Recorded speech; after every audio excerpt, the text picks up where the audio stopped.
Arielle came up to me and gave me this balloon. Pop me.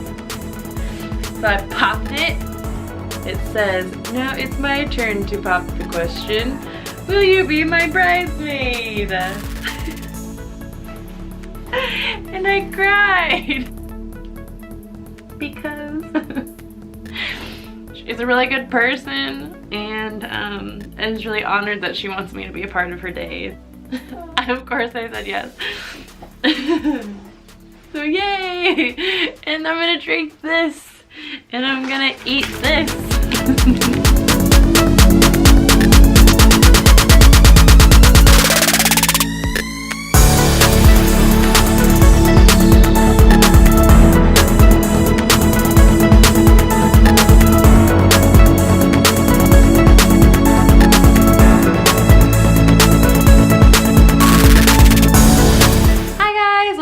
Channel. Today I'm going to be talking about some of the postpartum fun that nobody talks about. I'm going to be completely candid with you to talk about some of the things that happen to you after you have a baby that aren't very fun. I am going to put out there a TMI warning. Some of the information that I share might not be husband safe. It might be kind of gross, so I'm just going to put out there a TMI warning, okay? So one of the things that nobody ever talked about with me is how gross you are going to feel after you have a baby and you get home. There's just a lot going on down there. Whether you had a C-section or you had a vaginal delivery, there's just a lot going on. Your uterus shed, or your placenta has shed off of your uterus, and so it's almost like there's an open wound down there. I told you there's a TMI warning. It's kind of gross. I'm sorry. I feel gross talking about it. My advice for dealing with that is to just take showers, take multiple showers a day even. If you're feeling nasty, a shower can honestly help you out so much.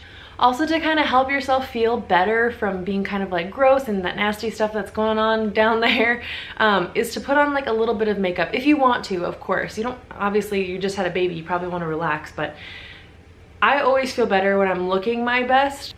The next surprise was the worst surprise. It was the first bowel movement after I had my baby. My advice for you there is to just do what works for that moment. If that means you need to have a couple glasses of wine to get through it, then do it. If it means you need to sit there for 30 minutes to an hour while your husband or your mom or someone else watches the baby, do it. My biggest tip for that postpartum poo is counter pressure. So what I did, especially since I had stitches, I took Dermaplast spray and I sprayed it all down there and numbed myself up. Then I took a warm, wet washcloth and I put counter pressure on my vagina, so it wasn't focusing that pain and pressure on something that wasn't meant to be working in that moment. You know what I mean? So counter pressure is your best friend. Another surprise that wasn't so fun either was my hair falling out. So I don't think everyone experiences this, but I know a lot of women do. Just when you're pregnant, from what I've been explained, your hair doesn't go through the same shed cycles as it normally does.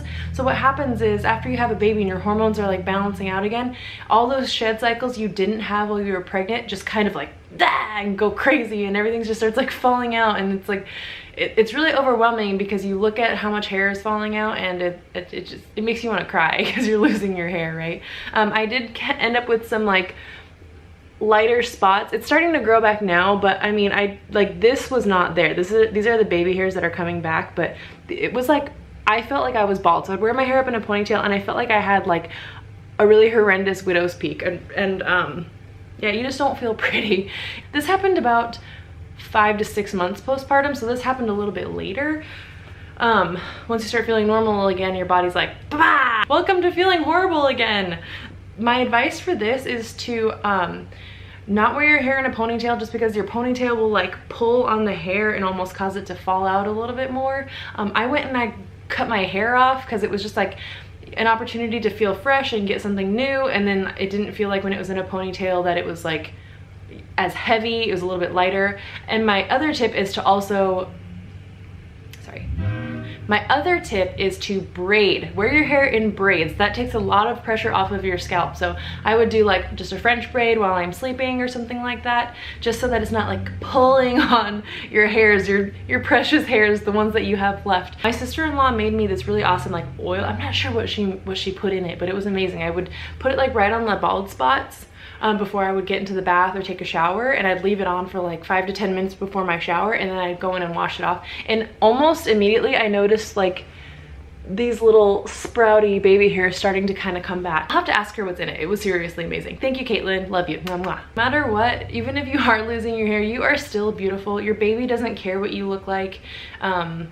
You are still beautiful, and you went through a lot, and a lot of moms can relate to that. So don't feel like you're alone, right? And don't feel like you're ugly. You are beautiful. My final surprise, but not so much of a surprise, is that you're going to feel weak. Like, not weak as in, oh, weak. Weak as in, if you've been exercising and you are a fit person, you're not going to feel at the same capacity as when you left, you know, the gym. Your abs have separated and you haven't been using them, right? And so they're going to feel weak, and when your abs are weak, a lot of other things are weak too. So your abs come into play when you're doing push-ups, pull-ups. I was doing like a rope climb and I could not lift my knees up. Keep in mind that after about 2 weeks-ish of not exercising at your normal capacity, your muscles do start to like atrophy a little bit. I stopped exercising at about intensely about 8.5 months. So I mean, that was probably a good solid 3 to 4 months that I wasn't working out to my normal capacity. So you have to expect to lose some muscle. Just be patient with yourself and give yourself time. It will come back. Your body will bounce back faster than you think. Mine's already starting to kind of come together. It's definitely not what it used to be, but it's starting to get there, and I'm starting to feel better already.